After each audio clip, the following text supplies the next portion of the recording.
En la noche hay una cita. Plan nocturno. Con la conducción de Silvana Massa.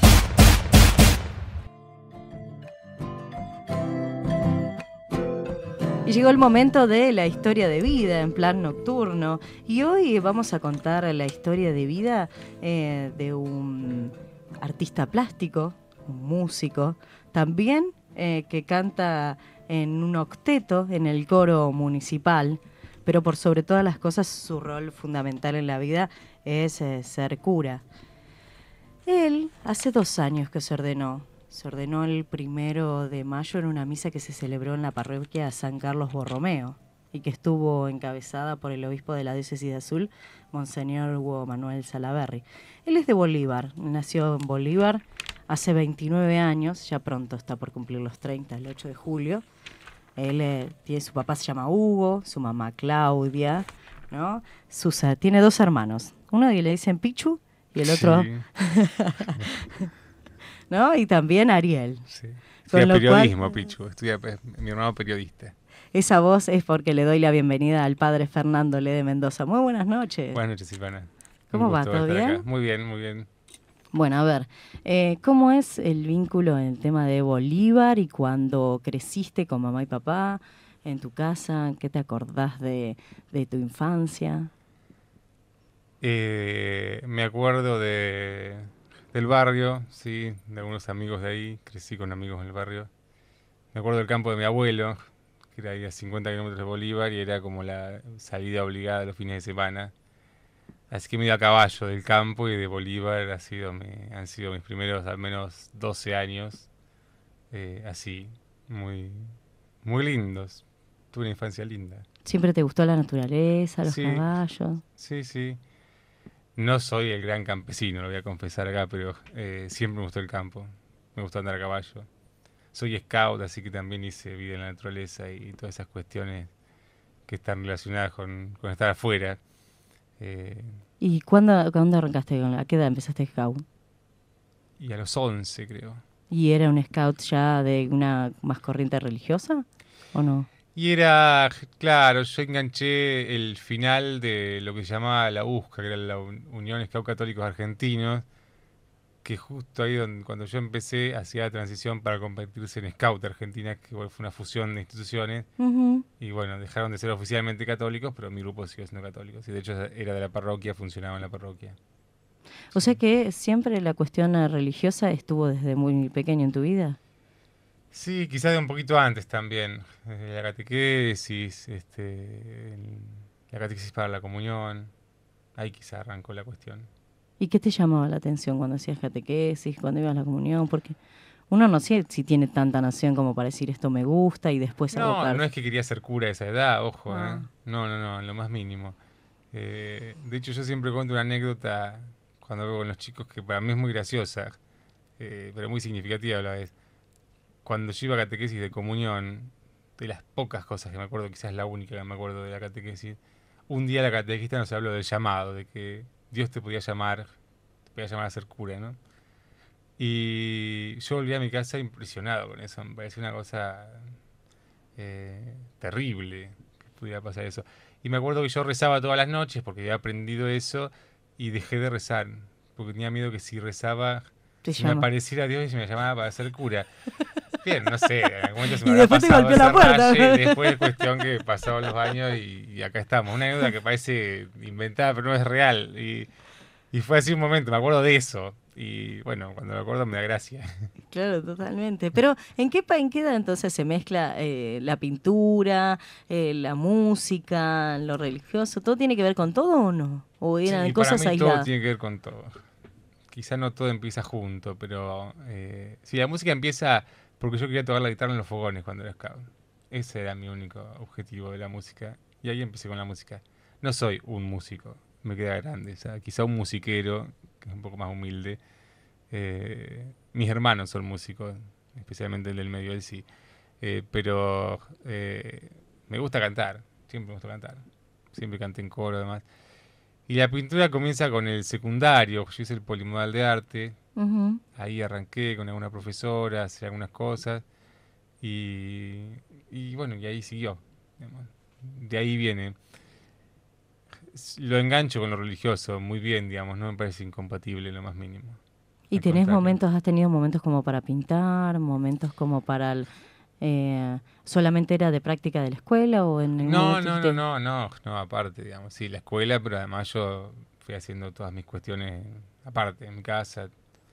Tenía una profesora que era media amiga mía y así informalmente tomaba clases con ella, de alguna manera. "Ujú". Unas clases medias raras, digamos, nos juntábamos a tomar whisky y pintar, digamos, chicos. Yo era chico, mi profesora no era chica. Pero así desde lo informal yo pude aprender un ¿Y montón de qué salía de cosas. ahí, de esa Cosas mezcla? lindas, cosas lindas. No De la tomábamos mezcla. tanto whisky, pero bueno, lo suficiente como para despertar la imaginación, quizás. ¿Y qué? ¿Utilizabas colores en blancos, en negros? ¿Cómo era? Eh, Para imaginarme tu pintura, ¿no? y eso va a depender de las épocas, ¿viste? He Ajá. tenido épocas de negro. Ahora hace mucho tiempo que no uso más el negro, por ejemplo. Eh, tiene que ver quizá con los estados de ánimo, con lo que uno está viviendo. Eh, varía. No hay una tendencia en ese sentido. Quizá hay una tendencia en lo que uno cuenta a partir de lo que pinta, eh, o en las técnicas que usa. Los colores me parece que son más relativos, esos van variando más, Ujú. con la etapa de la vida de uno. ¿Y ahora te has dedicado a pintar? Ahora, ¿cómo Ya está? tengo menos tiempo, lo intento, hago un Ajá. esfuerzo por pintar, eh, pero no puedo hacerlo semanalmente, lo hago cuando me da el cuero. ¿Y con qué parte de vos te conectás cuando pintás? No sé, no sé, la verdad nunca lo pensé de ese lado.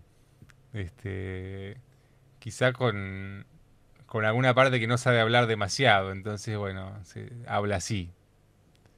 Me parece que eso. Yo siempre pienso que, y algún otro artista me ha dado la razón, que los artistas somos, aunque la palabra sea fea, y que no quiero que nadie lo malinterprete, pero vamos a usar otra palabra, somos incapacitados los artistas. Ujú. Entonces, considero que la expresión que sea que usemos, bueno, es justamente eso, es expresar lo que no podemos expresar de otra manera. Así que en realidad, casi que ser artista podría decirse que es la solución a un defecto. Claro. Así que desde ese lado por ahí lo miro. ¿Y qué es lo que te gusta expresar entonces? ¿Qué es lo que, si alguien ve tu pintura, qué debería interpretar en esa Y no expresión? sé, porque eso en realidad no lo podría decir yo. Mira, una profesora que tuve me enseñó, por ejemplo, que ni siquiera había que ponerle nombre a los cuadros. Yo antes le ponía nombre a todos los cuadros. Y me enseñó que no, que en realidad no le pongas nombre, que cada uno le ponga el nombre que quiera. Ajá. Y me pareció una idea mucho más interesante. Como que dejara libre interpretación el arte. Claro, digamos, el cuadro o la canción o lo que uno produzca, digamos, deja de ser de uno y pasa a ser del que lo percibe, de alguna manera. Ujú. Eh, es la, es la virtud del arte, digamos, que uno se puede adueñar. ¿Y siempre el arte se entiende con esta apropiación que el sujeto puede tener? Siempre el arte se entiende, porque y se entiende desde distintos lugares.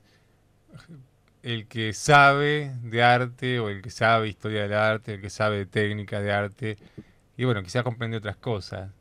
eh, pero lo que es innegable es que el arte siempre comunica un sentimiento, y eso es independiente de si sabes o no sabes. Bueno, quizás no te comunica ninguno y ya es un sentimiento también, pero es comunicación pura. Así que en realidad cada uno puede ahí encontrar algo. Yo creo que además cada uno puede encontrar algo de uno, aún en la obra de otro. Y Ujú. muchas veces me pasó que eh, comentarios sobre algún cuadro mío, sobre cosas que jamás se me hubieran ocurrido. O sea Bueno, que había, claro, había ya penetrado en el el arte sujeto y tiene interpretado. esa virtud de la amplitud total, digamos, la libertad. El arte es libre por excelencia. Igual que la música. Y claro, sí, sí, sí, cuando digo arte, por ahí todo, digamos, música, pintura, poesía, bueno, nos llega y hace un efecto en nosotros siempre. y ningún artista tiene ese control sobre la obra, el efecto que va a producir. Uno planea un efecto, quizá, según a donde apunte la obra, pero después... Y vos no. decías recién con el tema de la música y que tus hermanos eran más artistas que vos. Son más músicos, Son más músicos. especialmente Ahí el está, del no medio, artistas. más Ahí profesionales. está. ¿Cómo te llevas con ellos? ¿Cada cuánto los ves? ¿Cómo? Cada vez que podemos, ellos viven en La Plata los dos. Así que inventamos viajes o para acá o para allá. Intentamos vernos, no sé, cada 2 meses al menos. Y compartimos mucho la música, ¿sí? De hecho, siempre que nos juntamos hay una guitarra entre medio. Siempre hay alguna canción nueva para cantar. Ahora vamos a ir a un tema musical. Y cuando volvamos, yo quiero que me empieces a contar cuándo te empezó a picar el bichito esto de quiero ser cura, cómo lo contaste en tu casa, cómo fue todo el recorrido, ¿sí? Bien. Vamos a seguir dialogando con el padre Fernando Lede Mendoza. Escuchá la 1180. Aire fresco en la ciudad de Tandil. Continuamos con Plan Nocturno.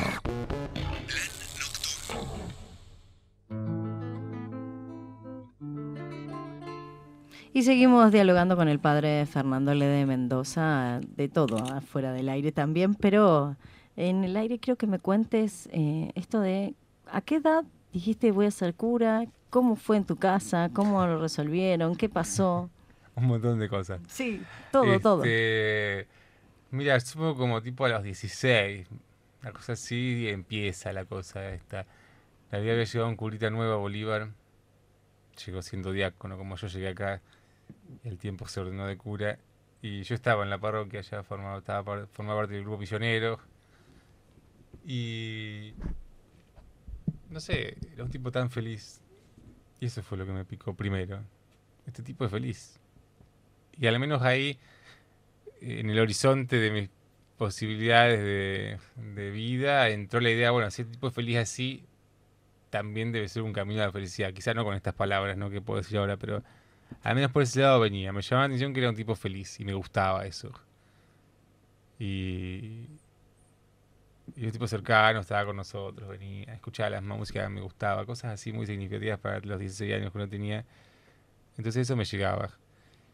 Y después sí que fue muy muy importante, eso como el puntapié. Pero fue muy muy fuerte, esto era en la época de la crisis del 2001, más o menos. Y en Bolívar, como bueno, en la parroquia, como, más o menos, como para responder un poco a las necesidades, abrió comedores de fines de semana. En un montón de puntos de la ciudad se hacían toneladas de comida por sábado y domingo. Y nosotros empezamos a ir a trabajar ahí, con los chicos del grupo, sábados y domingos al mediodía. Y para mí era genial. Eso me partió la cabeza. Ir a hacer algo por alguien, gastar mi tiempo en alguien.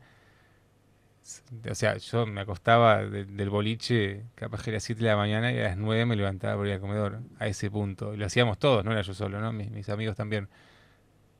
Y hoy lo pienso, hoy no lo podría hacer, por supuesto, a ese ritmo, ¿no? Pero en ese momento era genial. Y eso me partió la cabeza, pensar que podía ser útil a alguien, digamos, o sea, que había algo más aparte de mí. Así que eso fue, entre una cosa y la otra, fue sembrándose la idea. Yo fui cada vez más metiéndome en las actividades de la parroquia, hacer catequesis, estaba en un grupo juvenil, empecé a tocar la guitarra en la parroquia también, en las misas y demás. Y fui entrando en el baile, digamos. Y bueno, y ahí acompañado por ese curita, fui haciendo todo mi proceso de discernimiento, de ir descubriendo en realidad no lo que yo quería, sino que era lo que Dios quería para mí. Y bueno, y que salió esto. Quizás yo no lo quería en ese momento, pero entendí que Dios sí lo quería y bueno. ¿Cómo lo entendiste? Porque vos hay unas palabras en la misa cuando te ordenaste, sí. Vos decís, bueno, a mí me llamó, me buscó, interpreté el llamado y a partir... Exactamente, y a partir de estas cosas es muy difícil cuando te preguntan qué sentiste o cómo fue el llamado. Yo reconozco estos signos muchos signos del paso de Dios en mi vida, ¿no? Y de esta invitación a seguirlo de esta manera. Bueno, una es a través de este cura, evidentemente, otra es a través del trabajo así en los comedores, el trabajo en la parroquia, y después, bueno, en cosas concretas como que me empezó a gustar lo que el cura hacía, digamos. Me empezó a interesar la vida del cura, me parecía que estaba bueno, Ujú. eh, y empecé a tomarle gusto también a pasar tiempo en la parroquia y a hacer cosas en la parroquia. Y Dios te llama así, no te llama por teléfono, digamos. No te llama como yo pensaba que me iba a llamar allá cuando hacía la catequesis a la noche. No, no te llama así. Ojalá llamar así más fácil, digamos, porque uno tiene que ir interpretando signos, uno tiene que ir buscando ayuda para que le ayuden a interpretar un poco esa voz de Dios que habla sin palabras, digamos. Entonces, así vino la cosa. Ujú. Y, y bueno, y así me animé contra, contra mí mismo. Yo quería ser pintor, digamos, esa era mi historia. ¿Y Y qué? ¿Y por qué te sentías en una encrucijada? Decir, me ordeno, no me ordeno, soy no cura, era no soy perdón, cura. era mucho más atrás. ¿Entro al seminario o no entro al seminario? Esto era en el 2003 que estoy hablando yo. Ah, Ponerle el último 2003. tiempo de mi decisión, ¿no? Porque en el 2004 ya entré en el seminario. Eh, Era ser pintor o ser cura. ¿Y Y qué? Contame eso de las dos decisiones, porque son distintas vidas. sí, son distintas vidas. Eh, ¿Esto qué pesaba en una, qué pesaba en la otra, qué? no sé, tenía 18 años, 17 años. Pero evidentemente empezaba más ser cura porque yo entendía en ese momento que eso venía de Dios, no de mí. Y Ujú. eso tiene un peso específico más grande en la vida, al menos en mi vida. Y, y bueno, y había que animarse. Y esto era muy fuerte. Y bueno, y allí nos fuimos. Y la vida da tantas vueltas que después me di cuenta que podía hacer las dos cosas. Así que en realidad yo hice el negocio de la vida, hice yo acá, porque me terminé quedando con las dos cosas. Ujú. Si hubiera elegido pintura, sería solo pintor. Ahora, sin los años de estudio en la universidad, que me hubieran aportado un montón de aprendizaje, sin duda, pero me sigo dando el gusto de pintar y soy cura, que es lo que elijo para mi vida y lo sigo eligiendo, sin ninguna duda, digamos. Después uno hace también todos los años de seminario y clarifica o para sí o para no. Bueno, yo, digamos, estoy convencido que viene por este lado mi vida, soy feliz y creo, estoy seguro que Dios me llamó para esto y para eso estoy puesto acá en la vida, así que no dudo de eso. Eh, pero bueno, lo interesante para mí es esto de poder compaginar distintas cosas dentro, ¿no? De una misma vocación. Ujú. ¿Y cómo se vive esto dentro de la iglesia? Digo, que te guste ser pintor, ¿cómo lo viven? Yo lo vivo bien, con mucha libertad. No es lo que abunda esto. Acá en la parroquia estamos acostumbrados, porque Marcos también es un artista, el padre Marcos, Ujú. músico excepcional. Así que en realidad la gente, por lo menos acá, está acostumbrada al chifle, digamos, de los artistas desde antes que yo llegue, es una ventaja para mí. Ah, claro. Este, No tuviste que romper no tuve con... que romper con nada, ya había roto Marcos con todo antes que yo llegue, así que en ese sentido le estaré agradecido siempre. Pero no, con mucha libertad, la verdad que no es lo que abunda en el gremio de los curas, los artistas, pero nunca me han hecho sentir mal por eso, lo más mínimo. Este, Y el tema de por ahí cómo se maneja la iglesia, de que ahora está más cercana a la gente y antes no lo estaba tanto, ¿cómo te sentís con eso? Me siento bien, aunque todavía falta mucho de cercanía. Y bueno, es para mí en particular uno de los objetivos más grandes de mi ministerio como cura.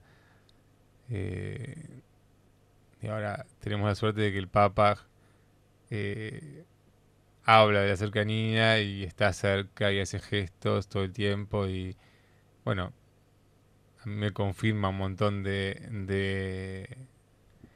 digamos, de ideas que tenía en la cabeza respecto de esto y me alegra mucho. Creo que es la forma hoy de ser cura, estar cerca, no hay otra forma. Ujú. Al menos de ser un cura que tiene que ver con la realidad, digamos, y que tiene que ver con la gente y que se quiere mezclar y que quiere comprender la realidad. Si no te acercás, no entendés nada. ¿Y ahora cuáles son por ahí las acciones que van haciendo, que tenés pensado, como para la cercanía, para... Mira, qué sé yo, no sé, digamos, yo hago un montón de cosas, ¿no? Al día. Pero más que acciones, yo creo que es una, digamos, es una forma de vivir lo que hace o no hace a la cercanía. Eh, Creo que uno tiene que lograr la cercanía en todas las acciones del día. Cuando atendés a una persona que viene por una charla personal o por una confesión, cuando estás trabajando con los jóvenes, cuando vas a una reunión, cuando celebras la misa, cuando haces cualquier actividad que ni siquiera sea religiosa. Creo que la cercanía se juega ahí, en una actitud, no en una acción concreta. Ujú. Por supuesto, si tu opción es la cercanía, se traduce eso en un montón de acciones después. Que si tu opción no es la cercanía, no existirían, quizá. Claro. Que por ahí tienen que ver inclusive con, o especialmente, y creo que también esto es interesante, digamos, con vincularse con ámbitos que no son religiosos. También. Eh, Porque es interesante interactuar con otras personas que pueden... Es fácil interactuar con la gente que piensa como uno. Es muy fácil. El desafío y lo interesante es interactuar con gente que piensa distinto. O que piensa opuesto a veces. Creo que la cercanía también tiene que, por lo menos en mi caso, viene dada por eso. Por intentar interactuar con otros sectores de la sociedad o con otros sectores del pensamiento y, Con otros cleros también. O sí, no sé. eso no se da tanto, digamos, no se da tanto eso.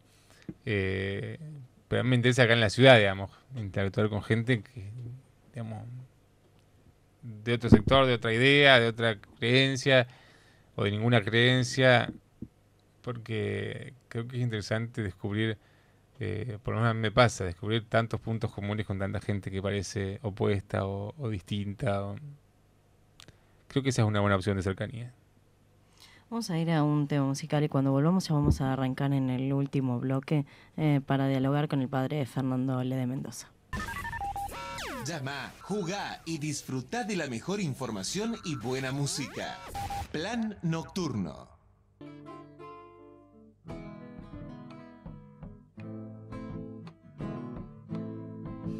Y seguimos dialogando en el último bloque con el padre con el padre Fernando, ahí está, ahora sí.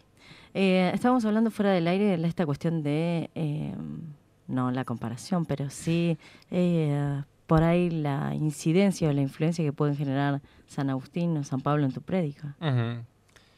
Sí, no lo había pensado hasta que me lo dijiste vos, te lo voy a confesar.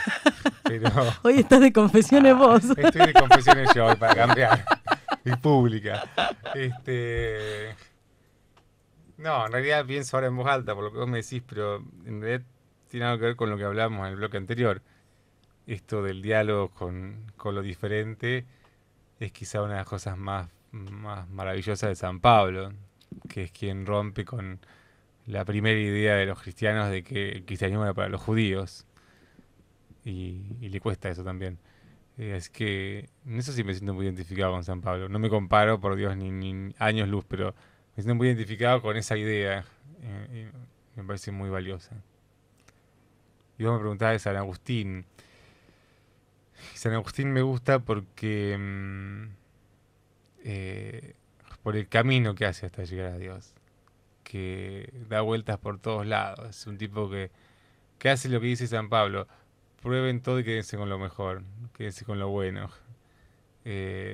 Prueba todo y se queda con lo bueno, San Agustín. Y además porque es un tipo muy profundo, o sea, con mucha interioridad, y porque además accede a Dios de alguna manera a través de la belleza. Mucho de su camino de acceso a Dios tiene que ver con ir descubriendo la belleza de la creación, este, Y para mí eso es una cosa muy, muy fundamental en mi vida. Lo último que te quiero preguntar, vos en tu ordenación en la misa dijiste que querías ser un cura cercano, Ujú. tierno, y esto es lo que veníamos nosotros hablando. ¿Por qué querés, más allá de que para vos es importante, de que Ujú. estar cerca de la iglesia, pero por qué tenés esa necesidad de ponerte en ese rol? Digo, Mira, ¿cuál es el objetivo que querés lograr? ¿Cómo? Porque uno siempre trata de lograr la sí. perfectibilidad. Mira, yo creo que vamos a arrancar de mata. Yo puse, cuando nosotros normalmente o tradicionalmente elegimos un lema para nuestra ordenación, un lema que es como así, como, como lo que queremos de nuestro sacerdocio, un programa de vida. Generalmente es una cita bíblica que nos gusta y que dice algo de lo que queremos ser. Y yo elegí una muy pretenciosa en exceso, que es imagen de Dios invisible, que es en una carta a los Colosenses de San Pablo. Él aplica esa idea a Jesús. Bueno, yo no me la aplico en ese sentido, ¿no? Pero me parecía que esto de la ternura y de la cercanía tenía que ver con esto, con ser imagen de un Dios que no se ve, o sea, pero mostrar al Dios en que yo creo, o mostrar a Dios como fue conmigo. Ujú. Y Dios conmigo sí, fue cercano, fue tierno, fue amigo, fue amable, fue abierto, fue respetuoso. Y cuando yo pienso en ser imagen de ese Dios, pienso en hacer visible de Dios esas cuestiones, esas actitudes. Entonces por ahí viene la mano. No sé si eso responde a tu pregunta, Sí. pero por ahí viene la historia. Quiero mostrar lo que yo creo de Dios. Que además creo que es lo que todo cura tendría que mostrar, digamos. O sea, estamos puestos acá para hablar de Dios, no de otra cosa. Uno intenta hacerlo de las maneras que puede y usando los recursos que tiene a mano. eh, pero bueno, en ese hablar de Dios, quiero hablar así de Dios, del Dios que yo conocí, que yo he conocido, que yo conozco. No podría hablar de otro Dios, por otro lado, ¿no? Pero eh, por ahí viene la mano. Y por ahí, hablando de este tipo de Dios que vos conocés, viste que hay mucho de estas afirmaciones, o hay estas afirmaciones de que por ahí se habla o se comulga de un Dios, pero después las actitudes son totalmente diferentes. ¿Cómo lo ves a esto en relación a la iglesia? Porque esto de que vos decías, bueno, hay curas que deberían ser así, por ahí no lo son. Bueno, pero por ahí no confunde eso a la Ay, gente. claro que sí. Pero bueno, es el eterno problema de la iglesia. Está hecha por hombres. Y los hombres somos así, imperfectos. Entonces creo que, por supuesto, confunde. Esto de, Confunde. yo creo en Dios, pero no en la iglesia. ¿Cómo cae hasta un cura esta afirmación? No sé si por ahí las has escuchado, te la han Sí, mil brindado. veces. Y en realidad, no cae mal, por Dios, pero eh, a veces cae como con tristeza, porque quien dice eso lo dice porque la iglesia algo le ha hecho. Y a veces la iglesia, o generalmente la iglesia, es un cura o es una monja. Entonces, quien cree en Dios y no cree en la iglesia, y seguro que fue a un colegio católico y le fue re mal, seguro que un cura lo echó de la iglesia, o una monja lo trató mal, o quizás no, viene por otro lado, pero en general, y por lo que uno escucha y conoce, viene por esos lados. Entonces, cuando uno escucha creo en Dios y no creo en la iglesia, y lo primero que te sale es, bueno, hacer un examen de conciencia, bueno, a ver cuánto grado de culpabilidad tengo yo de esto también.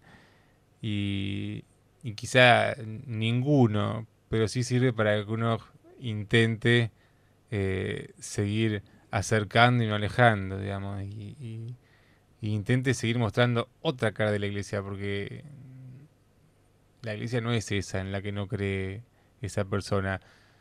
Esa persona no cree en un cura, o en una monja, o en un miembro de la comunidad, pero la iglesia es mucho más que eso. Gracias a Dios, mucho más que yo, mucho más que todos. Entonces, eso pasa por la cabeza cuando un cura, por lo menos cuando yo escucho esa afirmación. Ujú. Me hace pensar en que esa frase es responsabilidad de algún o algunos miembros de la iglesia. Te quiero agradecer porque hayas venido. Al contrario, gracias por la invitación, ha sido un gusto. Bueno, gracias. La verdad que la he pasado muy bien y espero que también vos la Sí, hayas por pasado bien. supuesto, muy bien. Hemos recorrido la historia de vida del padre Fernando Lemes Mendoza. Vamos a ir al último tema musical y después cerramos el programa.